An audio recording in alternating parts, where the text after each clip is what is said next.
I gave him everything. My money, my connections, 20 years of my life.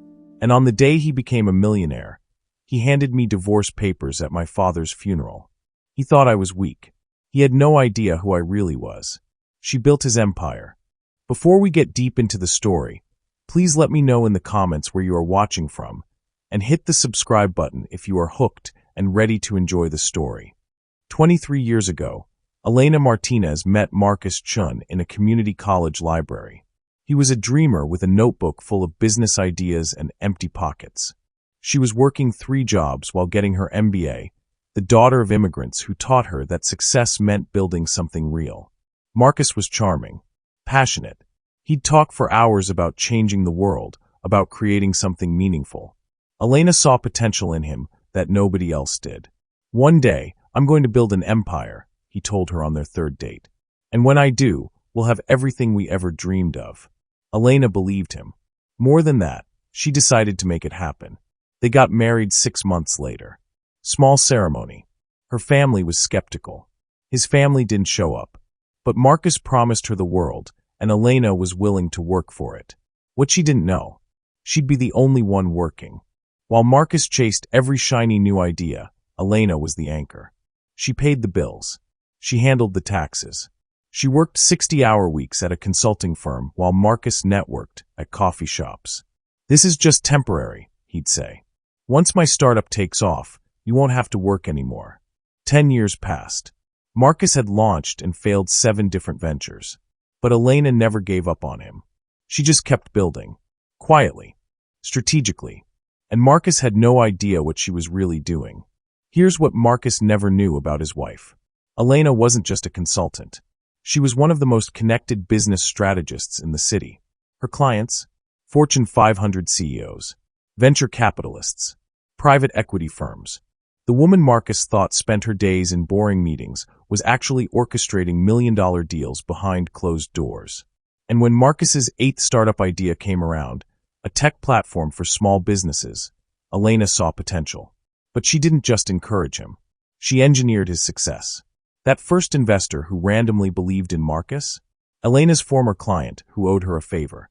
The PR agency that gave Marcus's company free publicity? Run by Elena's college roommate.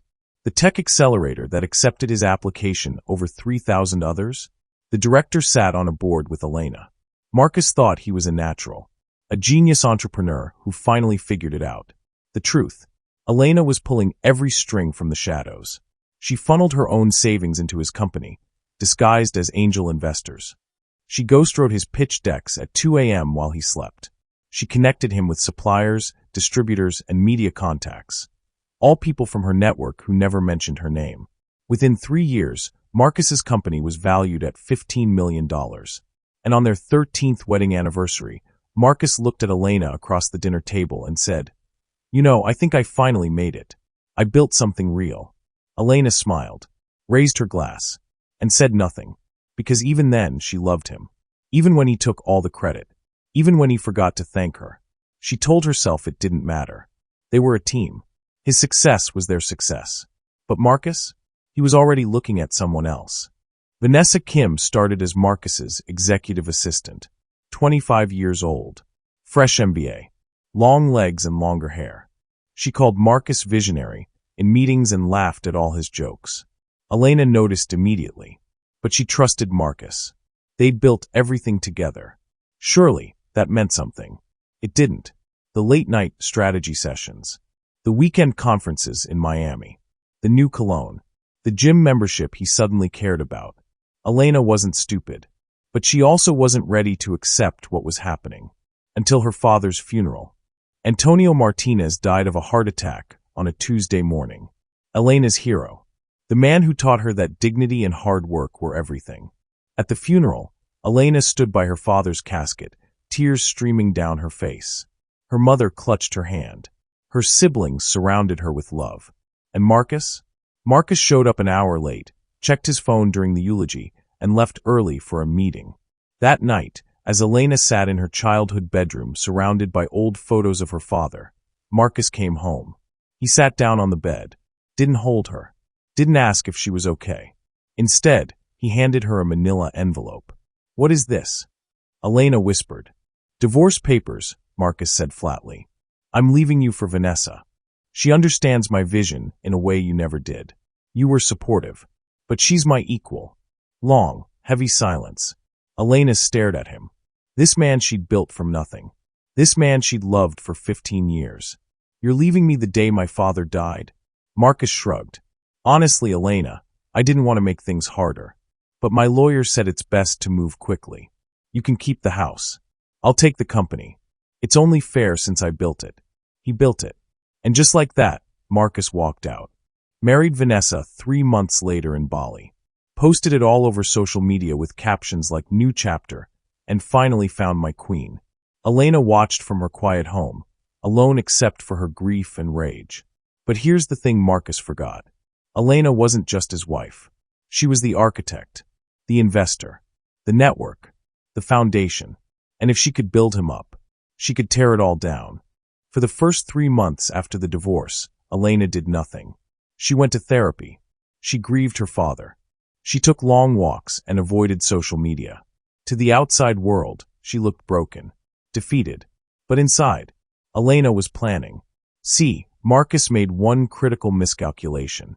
He assumed Elena would just disappear, that she'd take her settlement and fade away. He never asked where his first million came from. Never wondered why every door opened for him. Never questioned how a failed entrepreneur suddenly became successful. And Elena? She kept receipts. Every single one. She started with a list.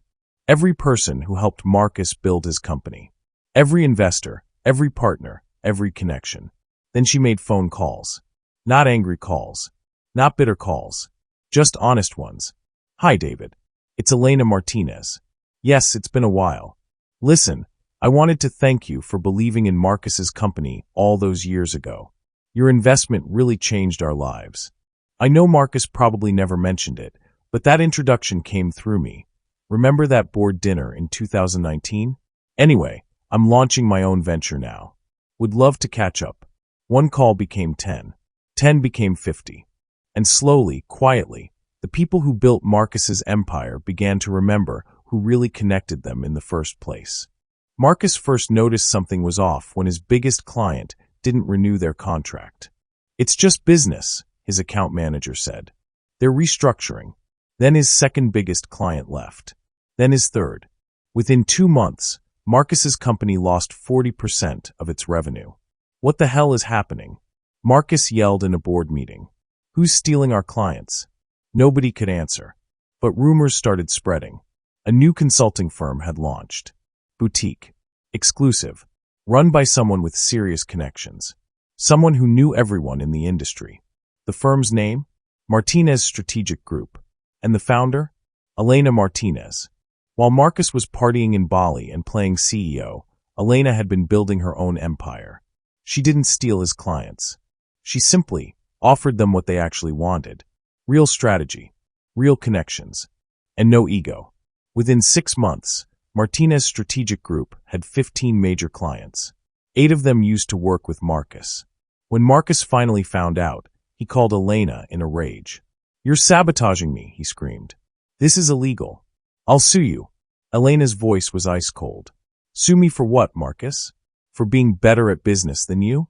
For actually earning the success you think you deserved? Go ahead. Discovery will be fascinating. Marcus hung up. He knew she was right. But it didn't matter. Because Elena was just getting started. Marcus tried to fight back. He really did. He hired an expensive PR firm to rebuild his image. Posted inspirational quotes on LinkedIn. Did podcast interviews about resilience and entrepreneurship. But behind the scenes, his company was dying. Investors started asking questions. Why were clients leaving? Why was revenue down 60%? Why did the financial projections suddenly not make sense? Then the anonymous email arrived. Someone sent Marcus's entire board of directors a detailed forensic accounting report. It showed everything. Every inflated revenue number. Every investor, who was actually Elena's money. Every connection Marcus claimed to make himself that actually came through Elena's network. The board called an emergency meeting. Marcus, the chairman said slowly, where exactly did your seed funding come from? Marcus stammered. Angel investors. I networked. Really? Because according to this report, 73% of your initial capital came from shell companies, all registered to the same law firm, the same firm that handled your divorce. Long, terrible silence. Elena funded my company? Marcus whispered. Not just funded, another board member said. According to this, she created it. Every major deal, every partnership, every connection, they all trace back to her. The chairman leaned forward. So tell us, Marcus, what exactly did you do? Marcus had no answer. Within a week, the board voted. Marcus Chin was removed as CEO. The company brought in a turnaround specialist. They rebranded, restructured, and quietly reached out to Elena Martinez for consulting.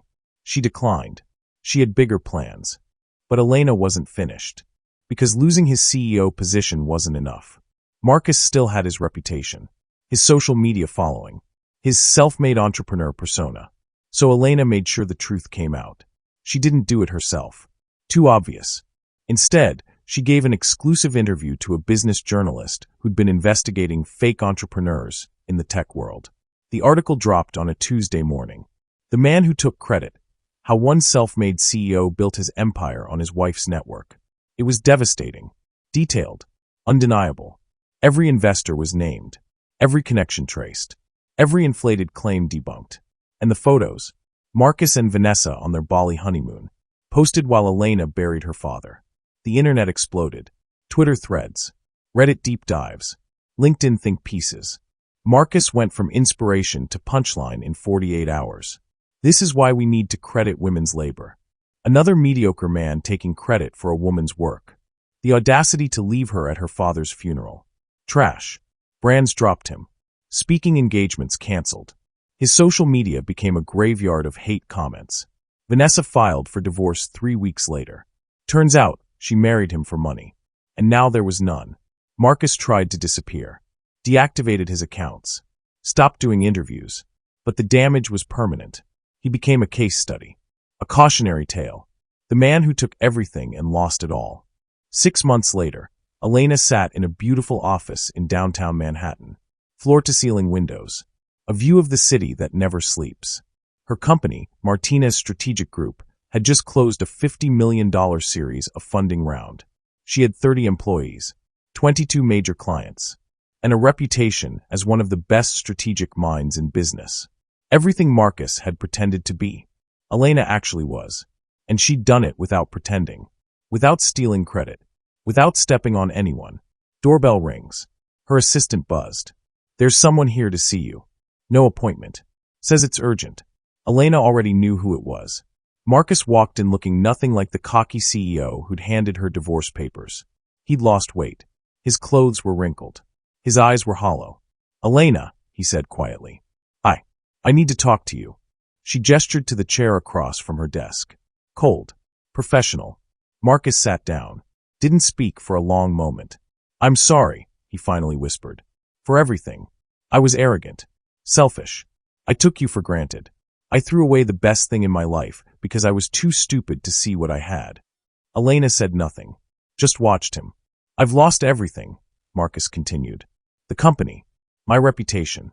Vanessa. I'm bankrupt. Living with my brother. I can't get a job. Nobody will work with me. Silence. I came to ask if there's any way you could help me. Maybe a job at your company? I'll start at the bottom. I just need. No. The word cut through the air like a knife. Marcus looked up, tears in his eyes. Elena leaned forward. Her voice was calm, measured, but lethal. You didn't just betray me, Marcus. You humiliated me. You left me on the worst day of my life. You took credit for my work, my sacrifices, my network, and you never, not once, said thank you. She stands up. I built you from nothing. I gave you every opportunity. And you repaid me by throwing me away like garbage the second you thought you didn't need me anymore. Marcus broke down, sobbing. I know, he whispered. I know. I was wrong. Please. You want to know the difference between us, Marcus? Elena's eyes were steel. When I had nothing, I built something. When you lost everything, you came begging to the woman you destroyed. She walked to the door, opened it. I don't owe you a second chance. I don't owe you forgiveness. And I certainly don't owe you a job. She pauses. You're going to have to do what I did. Build yourself up from nothing. Figure it out. Work 3 jobs if you have to. Because that's what I did for you. And you couldn't even say thank you. Marcus stood up slowly. Broken. Goodbye, Marcus, Elena said. And this time, stay gone. He walked out, and Elena closed the door behind him. 3 years later, Elena Martinez stood on stage at a Women in Business conference. She'd just been named Entrepreneur of the Year. Her company was now worth $200 million. She'd been featured in Forbes, Fast Company, and Time. But more importantly, she was free. Free from a man who never valued her. Free from the weight of being invisible. Free from giving credit to someone who never deserved it. The moderator asked her a question. What's your advice for women who feel undervalued in their relationships or careers? Elena smiled. Know your worth, she said. Not just in words. In action. If someone can't see your value, don't shrink yourself to make them comfortable. Build something so undeniable that they have no choice but to recognize it. She pauses. And if they still don't, walk away. Because your worth doesn't decrease based on someone's inability to see it. The audience erupted in applause. After the event, Elena walked out into the night air. She checked her phone. One new message. It was from Marcus. She almost deleted it. But curiosity won. I saw your interview. You were right about everything. I hope you're happy. You deserve it. Elena stared at the message for a moment. Then she blocked the number. Because this wasn't about Marcus anymore. It hadn't been for years. This was about Elena finally becoming the person she always was. The architect. The builder. The queen of her own empire. Not someone's supporting character. Not someone's secret weapon. Just Elena. And that was more than enough. So here's my question for you. Pause. If someone betrayed you after years of sacrifice, would you help them rebuild? Or would you let them fall? Drop your answer in the comments. And if you want more stories about justice, revenge, and people who got exactly what they deserved, hit that subscribe button. New stories every week. Because karma? She's always watching.